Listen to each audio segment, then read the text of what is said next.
आजकल के दौर में इंग्लिश को बोलना और सीखना बहुत ज़्यादा ज़रूरी हो चुका है, क्योंकि ये एक इंटरनेशनल लैंग्वेज है, एक बैनुल अक़वामी ज़ुबान है जो दुनिया में जितने भी ममालिक हैं, जितनी भी कंट्रीज़ हैं, सब में बोली जाती है। और इसके अलावा there are a lot of applications, बहुत ज़्यादा एप्लीकेशंस हैं।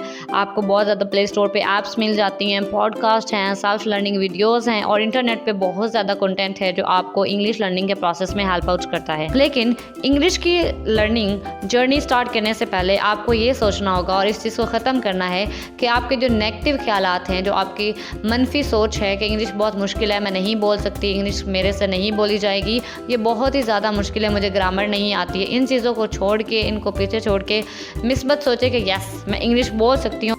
To learn English, explore tips and techniques. Do English scares you? कि इंग्लिश आपको स्केयर करती है, आप बहुत ज़्यादा खौफज़दा हो जाते हैं whenever you have to speak English. आपको इंग्लिश बोलते बहुत झिझकिचाहट महसूस होती है और आपको लगता है कि मैं इंग्लिश नहीं बोल पाऊँगा। Don't worry about that. Why? Because हमें लगता है कि इंग्लिश बहुत ज़्यादा मुश्किल ज़ुबान है। क्यों मुश्किल ज़ुबान लगती है? इस चीज़ को आपको अंडरस्टैंड करना होगा, समझना होगा कि बाकी ज़ुबानों की तरह इंग्लिश भी एक ज़ुबान है जो सीखी जा सकती है। इसकी भी अपनी ग्रामर होती है बाकी ज़ुबानों की तरह, इसका भी सिंटैक्स होता है और सिमेंटिक्स होती है, जिसकी मदद से ये आगे अपना मीनिंग कन्वे करती है। और ये आप लोगों को बहुत पेचीदा इस वजह से लगती है, बहुत मुश्किल लगती है, कम्प्लेक्स लगती है, डिफ़िकल्ट लगती है इस वजह से क्योंकि ये एक इंटरनेशनल लैंग्वेज है। It is being used in every single country on the world. इस दुनिया में जितनी भी कंट्रीज़ हैं, ऑलमोस्ट देयर आर 159 कंट्रीज़, और ये 159 कंट्रीज़ में यूज़ की जाती है। इस वजह से हमें लगता है कि बहुत मुश्किल लैंग्वेज हम नहीं सीख पाएंगे और हमें ये लगता है कि हम इंग्लिश मीडियम स्कूल्स में नहीं पढ़े, इस वजह से हम इंग्लिश नहीं बोल सकते। That is not the case at all. You can learn it by your own self. आप इसको खुद भी लर्न कर सकते हैं, बाकी ज़ुबानों की तरह आप इसको भी खुद से लर्न कर सकते हैं अगर आप सही इन्फॉर्मेशन पे दुरुस्त तरीक़ों को अपना कर इसको लर्न करेंगे। जो आपको जिस चीज़ की ज़रूरत है, पहले सिंपल ग्रामर लर्न करें, then move on to complex grammar, then start using that and then you will be able to speak. अगर आपको कोई भी स्किल सीखनी है, कोई भी न्यू स्किल सीखनी है या कोई न्यू लैंग्वेज सीखनी है, तो विदाउट प्रैक्टिस किए बगैर आप नहीं सीख सकते। इसी तरह अगर आपको इंग्लिश सीखनी है तो आपको ज़्यादा से ज़्यादा इसकी प्रैक्टिस की ज़रूरत होती है। और जब भी आप इंग्लिश लैंग्वेज को सीखना स्टार्ट करें, इसकी 4 डिफरेंट स्किल्स होती हैं, 4 मुख्तलिफ इसकी महारतें होती हैं या इसके पार्ट्स होते हैं जिनको आपने सीखना होता है, जिनको हम reading, writing, speaking and listening कहते हैं। क्या आपको याद है कि आपने अपनी मादरी ज़ुबान कैसे सीखी थी? क्या आपने उसको सबसे पहले आपने न्यू वर्ड सीखना स्टार्ट किए थे? क्या आपने सबसे पहले ये देखा था कि मैं कैसे सेंटेंस बनाऊं, कैसे ग्रामर सीखूं? नहीं। सबसे पहले कुछ भी अगर आपने सीखना है, कोई भी ज़ुबान आपने सीखनी है, तो आपको ज़रूरत है उसको लिसन करने की, क्योंकि वो हमारी मादरी ज़ुबान तो है नहीं। इस वजह से हमें नहीं पता है कि किस तरह वर्ड्स को करेक्टली प्रोनाउंस करना है। सो जब भी कोई ज़ुबान आपने सीखनी है, अब जैसे आप इंग्लिश सीखना चाहते हैं तो कोशिश करें कि सबसे पहले ये देखें कि किस तरह साउंड्स, जो अल्फ़ाबेट्स हैं, वो कैसे प्रोनाउंस किए जाते हैं, ताकि आप भी करेक्टली प्रोनाउंस करें और तब जाके आपकी वर्ड्स की प्रोनाउंसिएशन ठीक होती है। ठीक है? जितना आप लिसन कर सकते हैं इंग्लिश को, उतना ज़्यादा आप इंग्लिश वीडियोस देखें। आपके पास इंटरनेट पे काफ़ी ज़्यादा डाटा मौजूद है इंग्लिश का, जो आप ज़्यादा से ज़्यादा यूट्यूब वीडियोस देखें ताकि आप देख सकें कि किस तरह नेटिव स्पीकर सेंटेंसेस बनाते हैं। जब आप इस तरह उनको ज़्यादा से ज़्यादा सुनेंगे, उसके बाद आप अपनी ग्रामर पे वर्कआउट कर सकते हैं। देखें कि कैसे स्पेलिंग है, क्या प्रोनाउंसिएशन है वर्ड्स की, क्या फोनेटिक्स हैं, हमारे पास ग्रामर क्या है, सिलेबल्स क्या हैं, हमारे पास वोकैबुलरी वर्ड्स क्या हैं। और इस तरह आप ग्रेजुअली जो है वो आहिस्ता आहिस्ता इंग्लिश ज़ुबान को मास्टर कर सकते हैं। कि लैंग्वेज लर्नर है लेकिन ग्रामर आपको बहुत ज़्यादा मुश्किल लगती है, आपको लगता है कि ग्रामर को करना, इसको सीखना मेरे लिए नामुमकिन काम है, तो ऐसा नहीं है। ग्रामर मुश्किल है, ग्रामर इज़ डिफ़िकल्ट, लेकिन ये एक ऐसी चीज़ नहीं है जो आप कभी भी लर्न नहीं कर सकते। और ग्रामर कभी भी आप उसको रटा लगा के नहीं कर सकते। आप अगर ग्रामर को रटना चाहते हैं तो ऐसा नहीं हो सकता। ग्रामर को लर्न करने का सबसे बेस्ट वे होता है कि आप उसको एनालाइज करना स्टार्ट कर दें, देखें कि कैसे उसको यूज़ किया गया है, ये देखें कि कैसे सेंटेंस में उसको कौन सा मीनिंग कन्वे करने के लिए कैसे यूज़ किया गया, और मैं अपना कौन सा मीनिंग कन्वे करने के लिए मैं इस ग्रामर के कौन से पार्ट का यूज़ कर सकता हूँ, कैसे वर्ब को सेंटेंस में फ़िक्रे में यूज़ किया गया है, कैसे हमारे पास सब्जेक्ट को यूज़ किया गया है, कैसे टेंसेस आ रहे हैं, कैसे हेल्पिंग वर्ब्स आ रहे हैं, कैसे प्रीपोजिशंस यूज़ हो रही हैं, कैसे कंजक्शंस यूज़ हो रही हैं, उनको देखें और फिर उसी की तरह आप भी उसको इस्तेमाल करना स्टार्ट कर दें। अगर आपको लगता है गलतियाँ किए बगैर आप ग्रामर सीख जाएंगे, तो ऐसा नहीं हो सकता, क्योंकि गलतियाँ आपको बताती हैं कि यू आर लर्निंग समथिंग, कि आप कुछ सीख रहे हैं और आपको इम्प्रूवमेंट की ज़रूरत है, आपको इसको बेटर करने की ज़रूरत है। जब भी कोई मिस्टेक करें, अपना अज़म बनाएं, अपना एम बनाएं, अपना मकसद बनाएं कि मैं उस मिस्टेक को दोबारा नहीं करूँगा, मैं उस मिस्टेक से ये सीखूँगा कि मुझे यहाँ पे मैंने गलती की, मैंने इससे ये सीखा और अब मैंने इसको गलती को दोबारा नहीं करना है।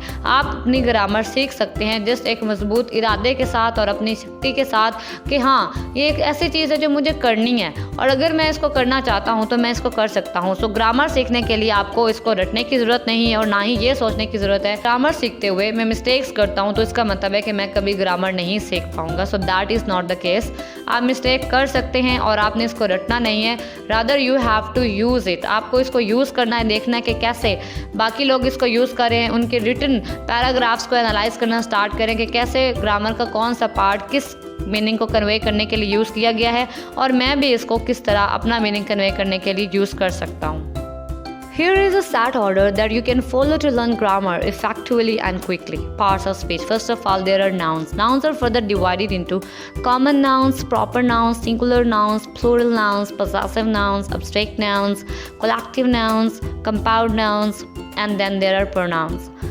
Relative pronouns, reflexive pronouns, remonstrative pronouns, possessive pronouns, indefinite pronouns, personal pronouns, subject pronouns, object pronouns, interrogative pronouns, reciprocal pronouns, intensive pronouns, and then finally there are verbs, verb forms, main verbs, helping verbs, auxiliary verbs, transitive and intransitive verbs, regular verbs, irregular verbs, modal verbs, phrasal verbs, finite verbs, non-finite verbs, linking verbs, stative verbs, action verbs, adverbs. Conjunctive adverbs, adverb clauses, adjectives, possessive adjectives, interrogative adjectives, compound adjectives, demonstrative adjectives, adjectives list, conjunctions, subordinating conjunctions, coordinating conjunctions, correlating conjunctions, prepositions, prepositional phrases, interjections, sentence structure, types of sentences, tenses, simple present tense, present continuous tense, present perfect tense, present perfect continuous tense, simple past tense, past continuous tense, past perfect tense, past perfect continuous tense, simple future tense, future continuous tense, future perfect tense, future perfect continuous tense, active voice and passive. If you are familiar with this, you can start learning the various grammatical components. Again, there is an order or rather a pattern in which you can organize your grammar learning. Grammar को भी आपने one by one step के साथ learn करना होता है. You have a good range of vocabulary. That means you know set of words and you know what they refer to. जब आपको पता है कि आपके पास इतने ज़्यादा words हैं, इतने ज़्यादा words हैं, उर्दू में हैं, हिंदी में हैं, लेकिन आपको उनकी इंग्लिश भी आती है कि मुस्तकिल मिजाजी को कंसिस्टेंसी कहते हैं, इस तरह करके आपको आपके उर्दू वर्ड्स की या हिंदी वर्ड्स की आगे इंग्लिश आती होती है. नेक्स्ट आपने क्या करना है, you can start with parts of speech. Knowing the parts of speech will help you learn the function of words, where and how to use them. आपको पता चलेगा कि ये जो parts of speech है इनको मैंने कैसे यूज़ करना है और कहाँ पे यूज़ करना है. There are 8 main parts of speech, namely nouns, pronouns, verbs, adverbs, adjectives, prepositions, conjunctions and interjections. ये करने के बाद when you are sure about every part of speech, its function and usage, you can move on to the sentence structure which explains where each part of speech can be placed in a sentence. Parts of speech को सीखने के बाद, उनको learn करने के बाद you can move on to making a sentence.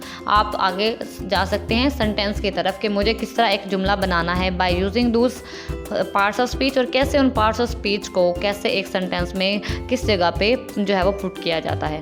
There are 5 components in a sentence: subject, verb, object, complement and एडजेक्ट.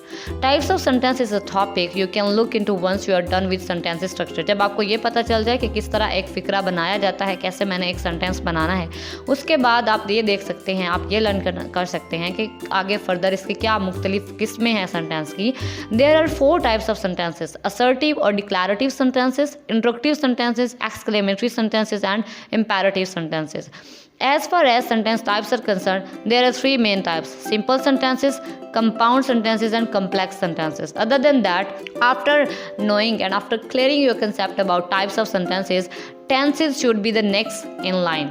Sentences को सीखने के बाद, फ़िक्रों को सीखने के बाद आपको टेंसेस पे जाना है, ताकि आप ये सीख सकें कि मुझे अगर ज़माने की बात करनी है, पास्ट की बात करनी है, माजी की, अगर मुझे फ्यूचर की बात करनी है, मुस्तकबिल की, मैं किस तरह उनको यूज़ कर सकती हूँ, कैसे अपना मीनिंग कन्वे कर सकती हूँ, कैसे टेंसेस बना सकती हूँ according to verb form and according to helping verb, कि कौन सा हेल्पिंग वर्ब यूज़ करके मैं किस ज़माने की बात कर सकती हूँ। This is one of the most important topics in English grammar. Without proper knowledge of tenses you will not be able to communicate in a meaningful and sensible manner. There are 3 tenses, present, past and future, which are further divided into 12 tense forms. Her tense को 4 major types में divide किया जाता है. पहले simple होते हैं, simple या indefinite, then continuous होते हैं, then perfect and then perfect continuous tenses. Active voice and passive voice, figures of speech, idioms, phrases and clauses are topics that can be learned a little later, as these components are used to modify and garnish your language. इसके बाद on the next step आप active voice and passive voice, figures of speech और various clauses और phrases and idioms learn कर सकते हैं, जिससे आप अपनी लैंग्वेज स्किल्स को मज़ीद बेहतर कर सकते हैं और उनको ज़्यादा अच्छे से बोल सकते हैं. Frequently asked questions on how to learn English. How can I learn English? मैं इंग्लिश सीखना कैसे स्टार्ट कर सकती हूँ? इंग्लिश को सीखते हुए आपने सबसे पहले ये देखना है कि मैं किस तरह की मिस्टेक्स कर रही हूँ, कौन से एरर्स का मुझे सामना करना पड़ रहा है और मैं उन एरर्स को कैसे सही कर सकती हूँ, ताकि आप डेली बेस पे प्रैक्टिस करें, डेली बेस पे इंग्लिश को बोलें, रेगुलरली ये काम करें ताकि आपकी मिस्टेक्स ख़त्म हो जाएं. इसके अलावा इंग्लिश को लर्न करने के लिए आपको अपनी ग्रामर को स्ट्रॉन्ग करना होता है, ताकि आप बगैर सोचे, without making any mistakes, accurately grammar के एलिमेंट्स को यूज़ करके आप बोल सकें. Other than that, other question is what are the best ways to learn English? English को लर्न करने का सबसे बेहतरीन तरीका क्या है? तो उसमें सबसे पहले ये है कि you have need to prioritize the learning process. आपको जो लर्निंग प्रोसेस है कि इंग्लिश पर टाइम स्पेंड करना है, इंग्लिश को लर्निंग करनी है, इंग्लिश पर टाइम स्पेंड करना है, इंग्लिश को लर्न करना है, इसको तरजीह देनी है कि बाकी चीज़ों पर टाइम स्पेंड करने के बजाय इंग्लिश के साथ जो है अपना वक्त बिताएं, अल्फ़ाबेट्स को लर्न करें, सेलेबल स्ट्रेस जो है, सेलेबल्स और प्रोनाउंसिएशन रूल्स देखें, सेंटेंसेस कैसे बनते हैं और फिर इस तरह आहिस्ता आहिस्ता अपनी ग्रामर की तरफ जाएं. और other than that, while working on English आप इसके 4 पार्ट्स पे सिमल्टेनियसली एक ही टाइम पे वर्क करें. लिसनिंग को बेटर करें, स्पीकिंग, रीडिंग एंड राइटिंग, ये 4 एक्टिविटीज़ आपकी होती हैं. ये चारों स्किल्स एक ही टाइम पे आपने बेटर करनी है, तब जाके आप इंग्लिश में एक लेवल अचीव कर सकते हैं.